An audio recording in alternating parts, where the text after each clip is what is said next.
everyone to the brand episode of the Code Drop, and today we're going to continue with our CSS form. So this is going to be the part 2 of CSS form, and at the end of the video I have some special announcement about the coronavirus outbreak. Now let's start with CSS first. So now what we're going to do is we'll open our folder in Visual Studio Code. So let's do that. Let's switch to our window, and here we're going to go with Open Visual Studio Code. Now we have our project running here. Let's minimize it. Now we'll go to index.html file here. That the first thing we want to do is we want to style a checkbox. So the checkbox is like we use an input type. So input of type equals checkbox. Now when we hit save and go live, you'll get this output. Now this is the output we'll get if you don't style the checkbox. Now what we're going to do is we want to style this checkbox. So how can we do that?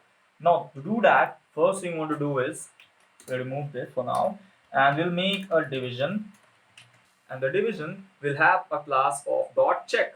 So it's going to be check here, and inside of the division we want an input of type checkbox, and after this we want a button.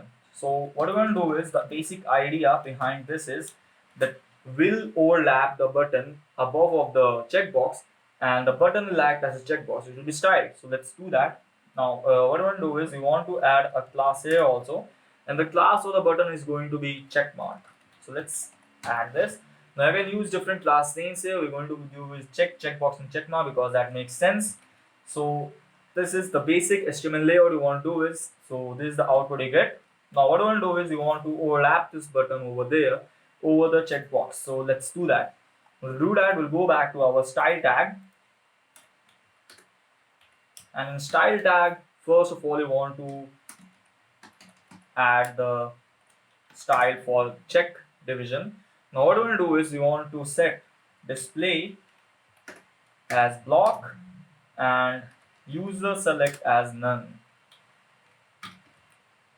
Now after that, we want to change how input of type checkbox appears inside of the check. So what we'll do is we'll write .check, and after a space we're using a pseudo class here. So after check we want to write input of type equals checkbox. So when we do is, what happens is that every input inside of a division check which has a type of checkbox will get styled according to what we're going to style now. So first thing we want to do is we want to set Moz appearance, which is Mozilla appearance, as none. After this, you want to set WebKit appearance as also none.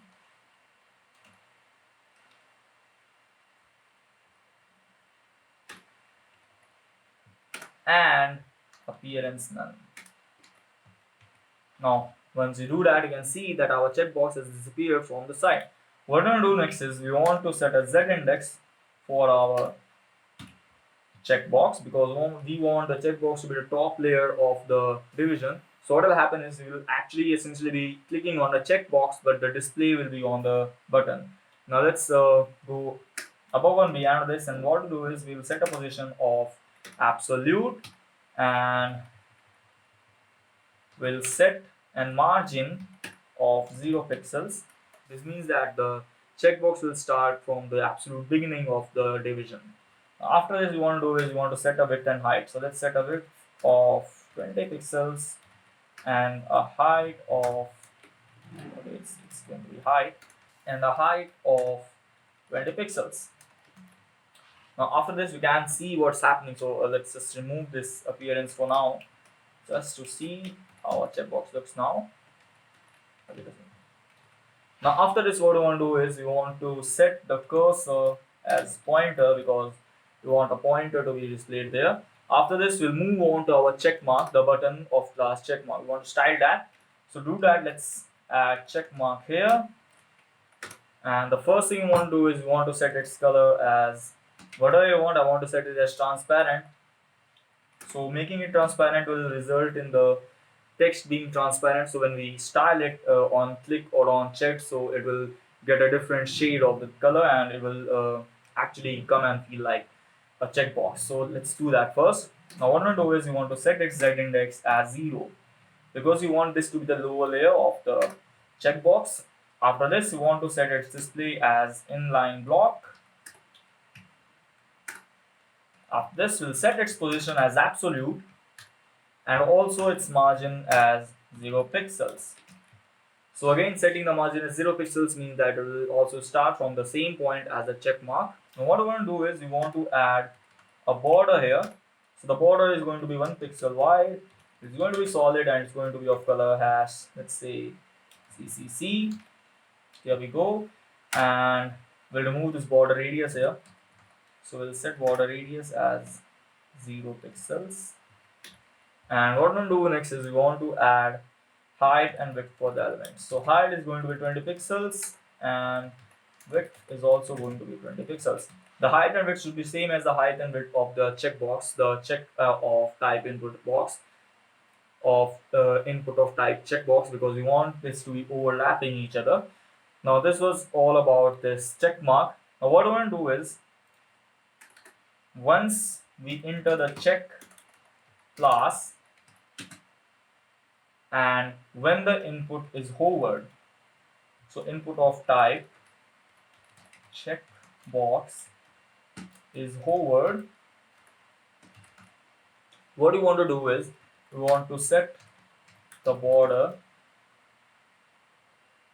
We want to set the border as 1 pixels solid, and let's go for a darker shade here. So let's go for a 555. This is a darker shade right here. Now let's check if it's happening here. So when you go over it, you can see that the border has come over there and it's dark in color. So it is going to be really awesome stuff. Now we want to go back to our check of input type box, and here we want to add one more property, which is going to be border radius here also. So border radius here we'll set again as 0 pixels. We want the box to be square. Now nothing else here. So what we'll do is next is that now what we want is when that check, so when in class check an input of type equals checkbox is checked, then what we want to do is that we want to style the check mark. So we want to see this line very carefully because it's one of the most important lines in this code. So what is happening here is, let's remove this. So what is happening is that when an input of type checkbox, inside of a division check is checked, so it means it's clicked. What we want to do is we want to style the check mark accordingly. So the default style of our check mark is like this. This is just a small box with nothing else. So what we want to do with this is that we want to add some style to it. So let's get back to our normal size here. What we want to do now is that we want to add some style here. So let's set a background. Let's set a background as blue. Let's go for a blue here. And what else we want to do is we want to set the color as white. And after this we want to add a border around it. So let's go for a border. And border is going to be again 1 pixel solid. And let's go for a black border here. Let's hit save. Now once we click on this checkbox, you can see that we have this checkbox style here. Now the difference between a normal checkbox and this checkbox is that in a normal checkbox you'll have this tick mark. So instead of tick mark, you can add the tick mark using font awesome icons or the fluent design icon. So we're not going to do that. We just add a X mark here. So let's go back to our input tag. Here inside of the button we want to write the content X, just X, nothing else. So let's remove this here. Okay, so everything's cool. Now let's go back to our HTML page, and when we click on it, you can see that there's a X there, and it is coming because we have set the font color as white. So it is white in color now, and previously it was transparent. That's why it's not visible. Now this is how you can style a checkbox. Let's move on to radio buttons now. So to style the radio button, let's first add a radio button. Let's go for 2 breaks here. one more break, and now we want to add our input of type radio. Now, styling a radio button is essentially easier than checkbox because you don't want to make a division, then include an input and then a button inside of it. We just want to make an input type of class radio. So we will add a class here. Now let's add a class of custom because this is a customized radio button. Okay, so let's go back to our style tag here, and inside of our style tag, what we want to do is we want to add input of type equals radio dot custom. So this is how we're going to access our custom tag radio buttons. So what we're going to do is that we will add again appearance none and then dash webkit appearance none, and after that dash moz appearance none. Once you're done with that, we want to add some more styles here. So we're going to go with the similar width and height of that of radio button. So let's add a width of 20 pixels here and a height of 20 pixels here. Now this is also going to be square, but what we'll do is we want to make it circular in shape because it's a radio button. So what we want to do next is we want to add a border radius here. So you can actually add a border radius of 100%, but what we'll do is we want to add a border radius of 90 pixels. So border radius of 90 pixels. Now here we go. Now let's add a border here, border of 2 pixels solid, and let's make it red. Okay, so red's not looking good, so let's make it black. Black is actually still not good, so let's make it again lighter color. So lighter color like #CCC. Let's make it #CCC. So what we're gonna do next is that we want to add a hover and check property for the radio buttons also. So let's go to our input. So let's add input of type equals checkbox. Oh, sorry, it's not checkbox, it's radio. The type of radio dot custom, and when this gets hovered, so what we're going to do is we want to change the background to a darker shade because it's completely white. So let's go with that. So let's add a background of CCC again. So when we go in the browser window and hover over it, you can see the background is changing. Now you can see that the border is also changing. So let's change the color of border. Border is again going to be 1 pixel solid, and let's add a darker shade and let's add 777 here. So the border color will also change. Now what we're going to do is we want to add some serious styling here. So when the button gets checked, now there's no style for a button getting checked. This is square and you don't want the squares. So what we're going to do is we want to add this style here, input of type equals radio dot custom, which is custom class, and when it gets checked. So when it gets checked, we want to change the background again. We'll change the background now to, let's say, a darker shade, or let's make it completely black. Let's make it completely black. So 1E. It's not completely black, it's just a darker shade of black. And we'll set the border as none here, and we'll add a padding of 2 pixels here, and at last we want to add a box shadow. So in our box shadow, the properties, the attributes are going to be 0 pixels, 0 pixels, 2 pixels, and 2 pixels. So you can increase the 2 pixels part, don't increase the 0 pixels part, because you want to see what's going to happen when I run this program, right? So let's make the border shadow of color, let's make it of color blue because we're using blue for checkmark also. Now let's run this and we hit save, and now when we go over checkbox and click on it, you can see that we have this blue shade surrounding the whole of the checkbox, and it's because we've added that box shadow in place of the border. So you can use border also, you want to go with box shadow because it will look cool. And what we do is we want to decrease the amount of black space there. So to remove the black space there, what we want to do is we will add a border. So we'll actually edit this border property here, and we'll set its border as 5 pixels, solid and white.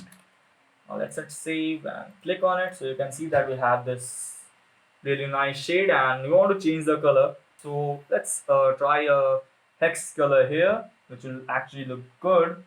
And the hex color is 06A7DD. So let's do that here now. Now first of all, we want to do is we'll add a star mark here, and we'll set the outline as none because we don't want any outlines. Let's set the outline as none, and now we'll go here. Let's make it, when the checkbox is clicked, let's make it has 06A7DD. Now it's a shade of blue you might be familiar with. Let's copy this from here. It's like a sky blue color. Let's paste it here also. So when you click on it, you can see that this is actually looking way better than the previous color, the proper blue colors you're using previously. Let's zoom it out. Let's set it to 0 pixels now. Okay, let's increase it a little bit. Or actually, it's just increase the size of this. So everywhere, not in the browser window, in the Visual Studio Code. So everywhere we have 20 pixels. We want to replace it with 40 pixels. Now let's do that and save. So you can see that the size of our checkbox and checkmark has increased. Okay, so that's it for today, guys. And before the video ends, I would like to discuss a few things about coronavirus and how to protect yourself from that. Now, you might know that COVID-19 or coronavirus is spreading very rapidly, and World Health Organization has actually said that it's a pandemic. So it has announced that coronavirus or COVID-19 is a pandemic now, so you should try to protect yourself from it. And a pandemic means that it's going to affect around 40 to 70% of people of the world.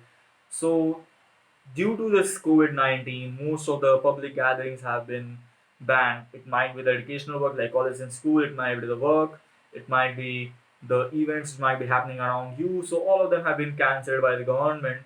And it's not just in our country, it's all across the world. And COVID-19 actually spreads due to human contact.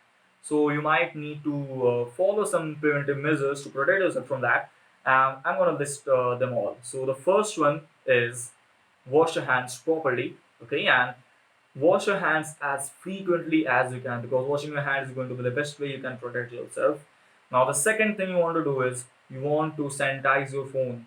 You use your phones regularly, you use your phones everywhere, and actually your phone is a lot dirtier than you think. So just try to sanitize your phone and try to use your phone as less as possible in public places. So try to use your phones in your house only. So minimize its usage in the public places. The third thing you want to do is don't touch your face, don't rub your eyes, and don't bite your fingernails if you do that. So these are important things, because this is the most appropriate way of virus entering your body, either biting your fingernails or rubbing your eyes or touching your face. Now, fourth point is wear face masks if you think that you have the symptoms. So if you feel the symptoms, you should wear face masks at all the times if you are in public, or actually your home also if there are other people living with you, and that might be the case with you. So the fifth point is if you are confirming that you have the symptoms of the COVID-19, try to get to a doctor or visit your nearest hospital as soon as possible. Now, this is how you can prevent yourself from the spreading of COVID-19, and also you might need to know the symptoms of this COVID-19. So the symptoms are: number 1, running nose; number 2, sore throat; number 3, cough; number 4, fever; and number 5, difficulty in breathing. So if you're feeling any of these 5 symptoms, you might have this COVID-19, and you must visit a hospital as soon as possible. So stay safe and be healthy. I'll see you on the next episode of the Code Drop. Bye for now.